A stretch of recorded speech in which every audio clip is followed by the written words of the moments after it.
All right, and as you can see, once I started recording, you see the record sign next to my name and on the screen. Now, to adjust your screen, I believe on the upper right corner, you can click on Gallery View. This is useful for anyone who's hosting a meeting because then you can see all participants or most participants in one window. And also, my face won't be as big in the screen. So it's more like a real meeting if you can click on that. And now Zoom meeting procedures. This is something we send out to most participants before we start meeting. Let's share this.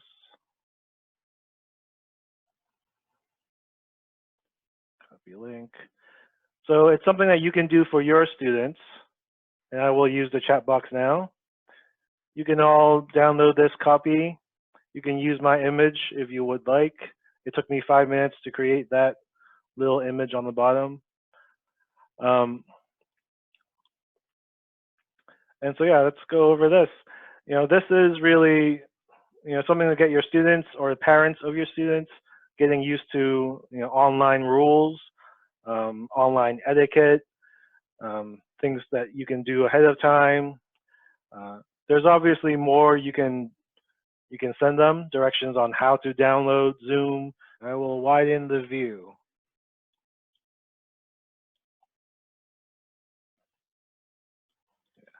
And again, you can review this all on your own. I've already gone through pretty much everything on this list with, unmuting yourself or muting yourself, stopping your video, starting your video.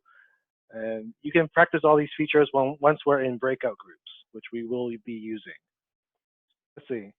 Yeah, and also another great thing to do is when people do speak in the main meeting room, make yourself visible and unmute yourself. And it's also easier for the host to see that you would like to speak. Yeah, because once you unmute yourself or make yourself visible, you pop up to the top. And actually, Loxi, can you stop your video? I see you right there. Thank you. Thank you. Okay, and what else do we have? Yeah, I introduced the, more of the meeting controls. It gets them used to it. Zoom has a test room that you can use. So it's great to direct students to a test room that they can practice on and parents to practice on, especially since we teach ELs. Okay, so again, that document's for you to download and for you to use. Let's go back and yeah, so we got everything there, to rename yourself, raise your hand, and the chat box. Now, it's an easy way and a fast way to do roll call. So I'm going to just have everyone just once do a roll call. If you're present, please type in present. And I can see everyone in the chat. Yeah, look at that go. Beautiful. It's fast, it's efficient, and you can save group chats if you want to. It doesn't automatically save, but you can manually save. It's just a button on the bottom right, says more, save chat. Okay. It's also an easy way to share links and files, which is what I did for you just now with the Zoom meeting procedures. And an easy way for students to ask questions without interrupting, which brings up the whole, you should have time for Q&As along the way in your presentation and have time for small breaks if it's a longer class. Okay. So Q&A time. This is what we've talked about so far. We've gone over in-meeting controls, acknowledgements, basic steps, and the chat box. Now you can raise your hand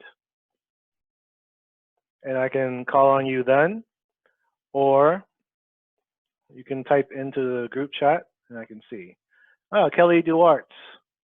I'm going to unmute you, and please start your video if you can. Oh. Hi, Kelly. Hi, how are you? Good, how are you? Oh. I had some kids try to join in on a Zoom meeting today, but they said that they were blocked. Is that something that is on my end as the host, that I can do something to make it so that they're not blocked? Because they couldn't join. I would ask them to screen grab the notification that said they were blocked and send it to you. Okay. And also ask Zoom. We've never gotten notices that people have been blocked. Okay. Right now, though, ironically, people are being blocked because we have hit 100 people inside this room. Okay. So, did you have more than 100 students sign into class? Oh God, no. No, Okay. it was a couple of students trying to get on, and they said that they needed permission from admin. So I don't know if it was something, because they're using their school Chromebooks. Mm-hmm. So is that something that maybe the school has to allow them to use? I'm not sure. Yeah, school Chromebooks can be, there's a lot of firewalls and stuff that they need to do for legal reasons. Yeah. So it might have to do with that. Yeah. Yeah. Okay. Okay. Thanks, Kelly. You can mute You're yourself and stop your video now. Thank you. Okay.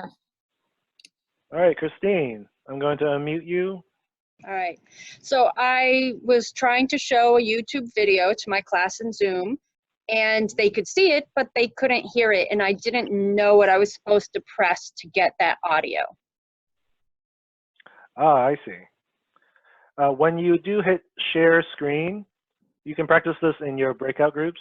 When you hit share screen, the window that pops up on the bottom of that window, there's a optimize feature and a share computer sound feature. You have to click on those. Okay. Can I look at it right now?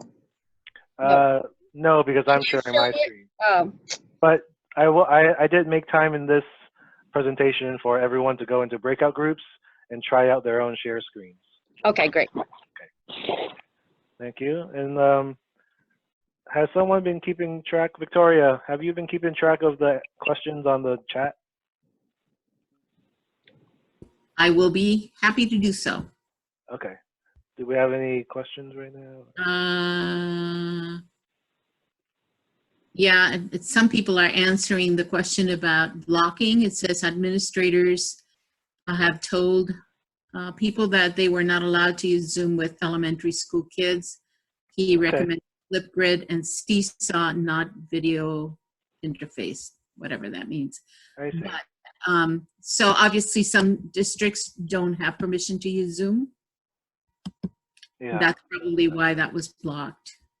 Yeah, well, you know, Flipgrid's a great application too, and I can see why kids would love to use it. It's like similar to TikTok and a lot of just fast social media. Okay. Yeah. There's a question about using Zoom on a tablet or iPad. Mm-hmm.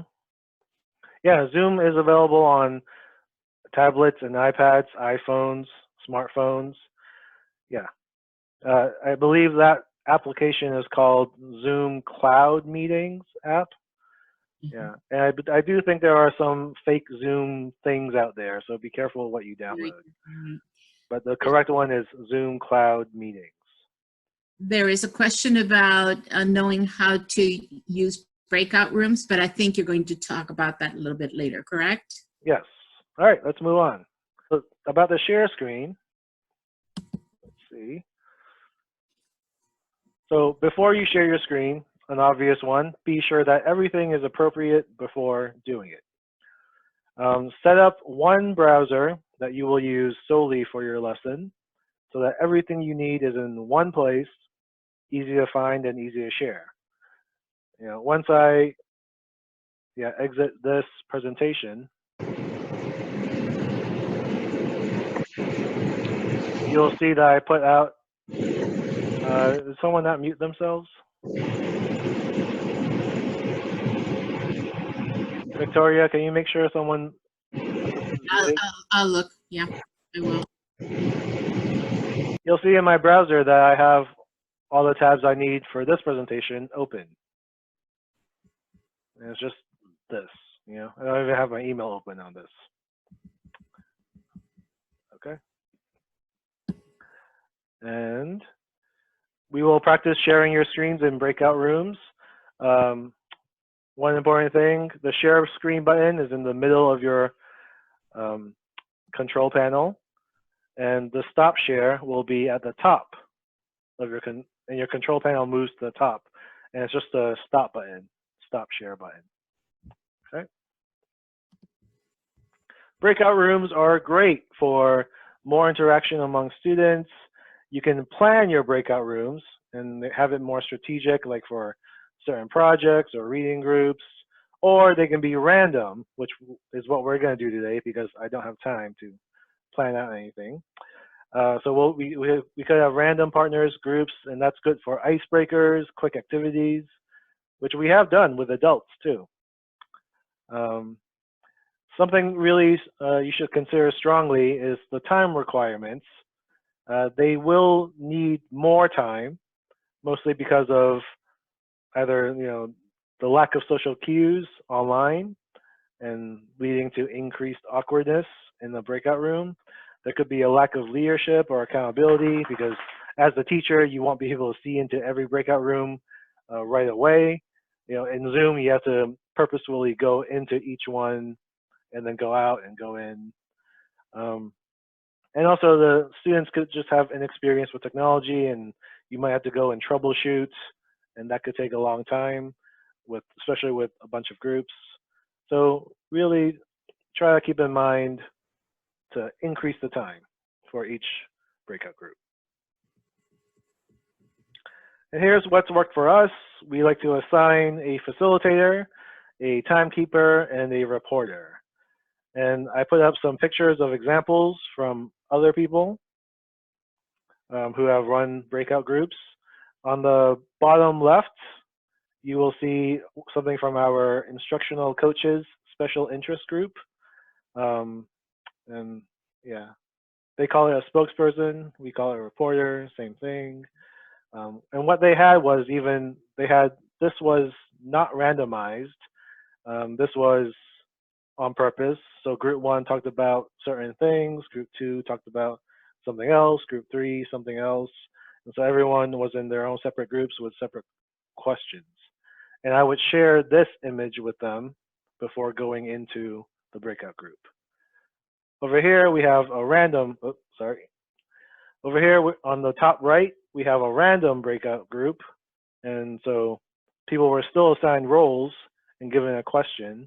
And I just shared this image with them before they went into breakout rooms. And what's important to keep in mind, the host, the teacher, is the official timekeeper because you're the one who has to end all the breakout groups. And definitely take your time to pop into each group to troubleshoot, answer questions, and notify them of the time they have left, or ask them if they need more time, if you feel the pulse of the group needs more time. Some more with breakout rooms. Have documents, websites, and images ready to be linked or downloaded for students before leaving the main room. You're in the main room right now. So once they enter breakout rooms, the whole Zoom window resets. They won't be able to see you or your screen anymore, and they can't reach you either unless you go into their room. And in each Zoom breakout room, I'm not sure about other platforms, but in each Zoom breakout room, there's an ask for help button, and that will call the host into that room.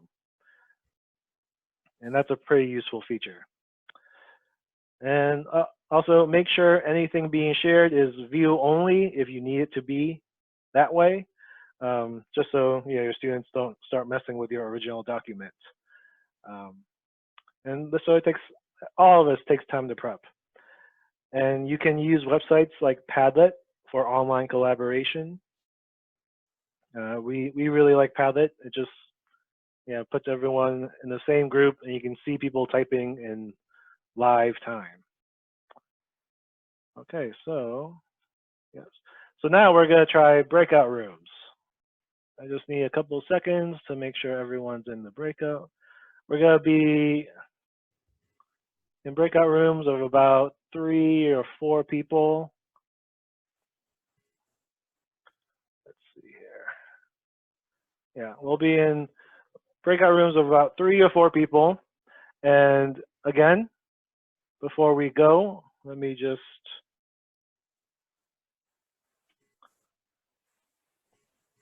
give you the slides that you're going to need. Actually, share. You will see in the chat that I am sharing with you.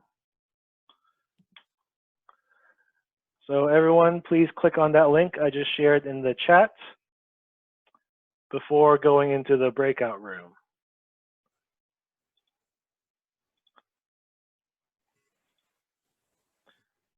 All right.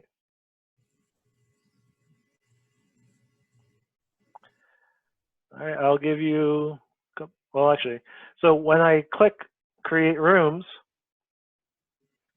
you'll have the option to click join. Please click join. All right, everyone open the link and opening all rooms.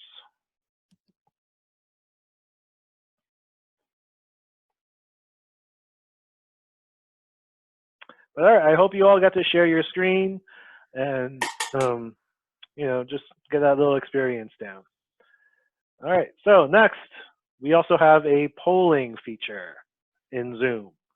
And how that is going to work, you have to create the poll beforehand, but then it'll show up as polling 1, polling 2. You can have a bunch of polls. I don't think there's a limit to them. Some people have used it. I actually just helped a class that taught it. I helped a class where the teacher was using it for a fun pop quiz. And you know, she made sure to tell her students it doesn't really matter yet. So just, you know, choose the choice you think is correct. And it was a good way for her to engage her students and also, you know, see how the class was doing in terms of picking up the knowledge that she was dropping. So we're going to do a little poll now, and please answer. Please be truthful, okay? Be really truthful. Also, Amelia, I'm going to mute you just because you are unmuted.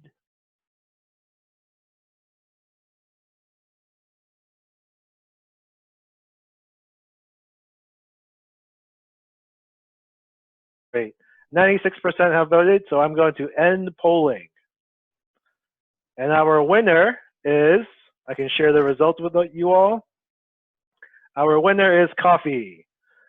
We've had some people say other, so if I were a more curious teacher, I would be like, hey, everyone who said other, raise your hand now. I know 12 of you said other. So, but I'm not going to do that. So no need to raise your hand. We're going to stop. And next.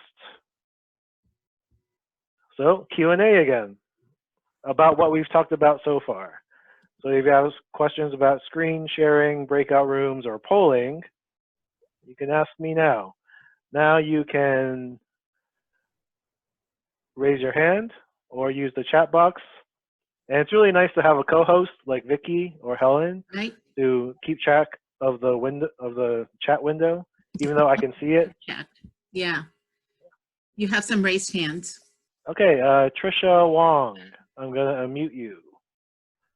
Hi, for the breakout rooms, Yep. I know that we clicked leave breakout room. If we were teaching the class on Zoom, would we be able to cancel out of all the students' breakout rooms to bring them back into the main class? Yes, I actually did that. Once I closed all breakout rooms, it gives every participant a 60-second window to leave the breakout room. Awesome. Yeah. Thank you. Welcome. And if you can mute yourself again, please. Thank you. And Christine, I'm going to unmute you. So I shared my screen and I played the YouTube video and I found where it said to play the audio, but it was very low, even though I had it up to 100 on my computer in both places. Does it just play super low or is there something wrong? How do you know it was low? Well, both of my participants told me they could hear it, but barely, and I could hear it, but barely myself. Okay. Was their setting high? Did they set their sound high? I would have to ask them if they had their sound high, but we were trying to get it to sound, so my guess is they were doing everything they could to hear it. I see. Yeah, my sound was at 100%. Okay. Mhm. Well, the share sound feature, maybe that can be improved. But I know in the class that I helped run this past weekend, she shared a lot of videos, and maybe because they were downloaded onto her system, maybe that's why it played better. Oh, So maybe okay. sharing a YouTube video, Mhm. I'm not sure.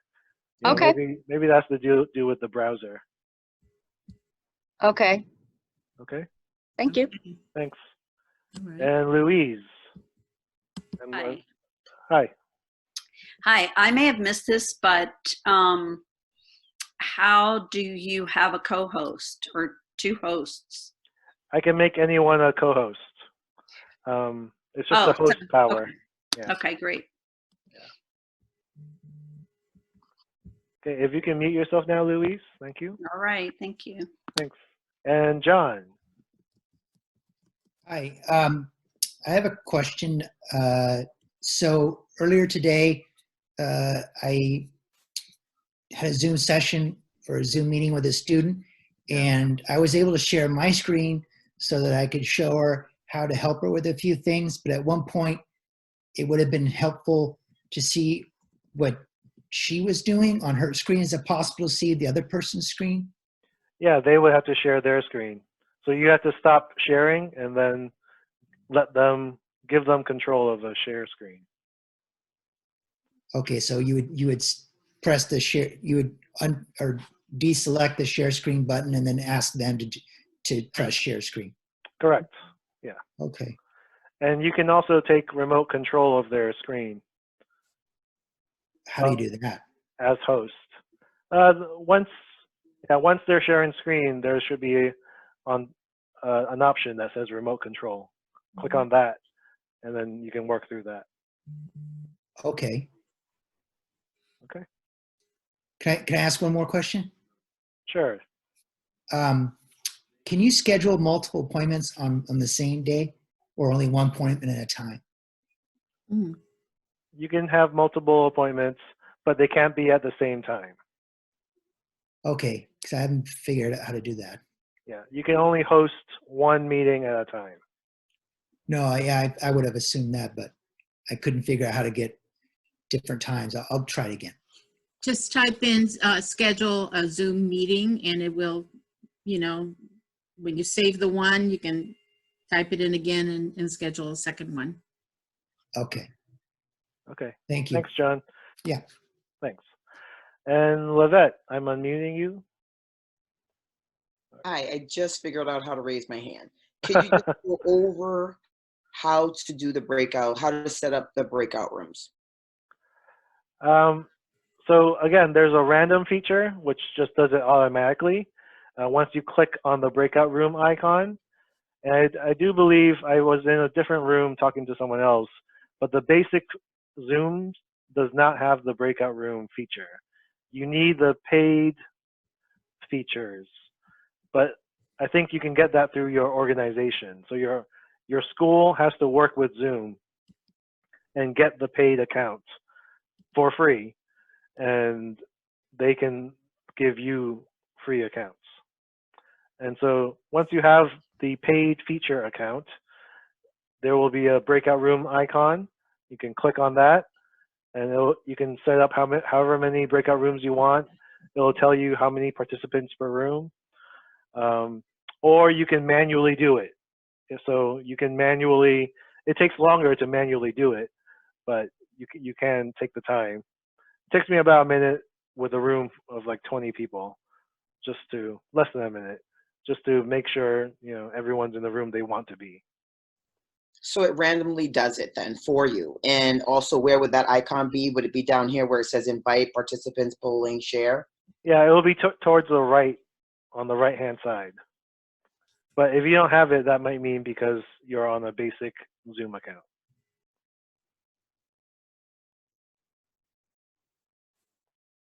Okay. All right. Any more questions, Vicky, before I move on? It just asked about how much is a paid account, and we don't have that information, I believe, correct? That would Yeah, be- you would have to go through your school. Yeah. I do believe it is free right now, only because of where we're at with COVID-19. So Yes. someone's asking, what if I don't have a school email? Then you would have to have your own private account, I would imagine, correct? Yes. But again, your school has to work with Zoom. This is Helen. I believe that GoToMeeting is also free. And if you, like Matzall has Zoom through an organization called TechSoup, which gives discount to nonprofits. But not always school districts. But if you work for a nonprofit that's not a school district, that's an option. Yeah. Okay, I see John again with your hand raised. I just thought of one more, sorry. Can you connect Zoom to your Google Calendar? Yes. Yes. You can?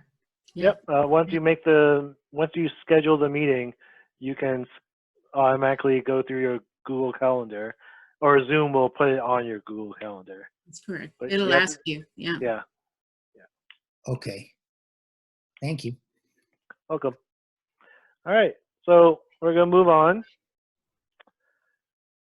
We're gonna end with. I put some links. Sorry, I put some links in the comment. Like there's a link to the breakout room instructions and something else. Zoom has really good support pages. So a lot of the kind of technical details, if we can't answer your question, you can look there. Sorry to interrupt. Oh yeah, no. No problem. That's great. All right. Yeah. So for this quick breakout room, again, we're gonna have 3 to 4 people in a room. Once you're invited, please hit join so that the people who are in your room aren't just alone. We're gonna just 5 minutes, really quick. You're gonna feel that pass really fast. Share any tips and resources with each other, and assign one person to take notes on that and report out to the rest of the group. All right. And now I'm gonna share this link with everyone. It's basically what that slide says. You can click on that, and I'm gonna start our breakout rooms.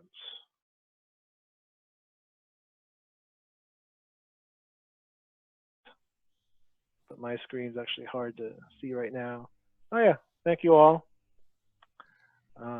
Yeah, and let us know if you have ideas for specific sessions where we could get members together, because we're finding people are really like this ability to talk to each other, especially at this time. So you can write to myself or to Jason if you have an idea for something, and we'll see what we can do. We can make it happen. Yeah. And once again, I'll share the link. I will keep this link open even after the session is over. So yeah, you can use it. Anyone who couldn't make this session can use it too. We'll keep it open. I'll try to make it more public.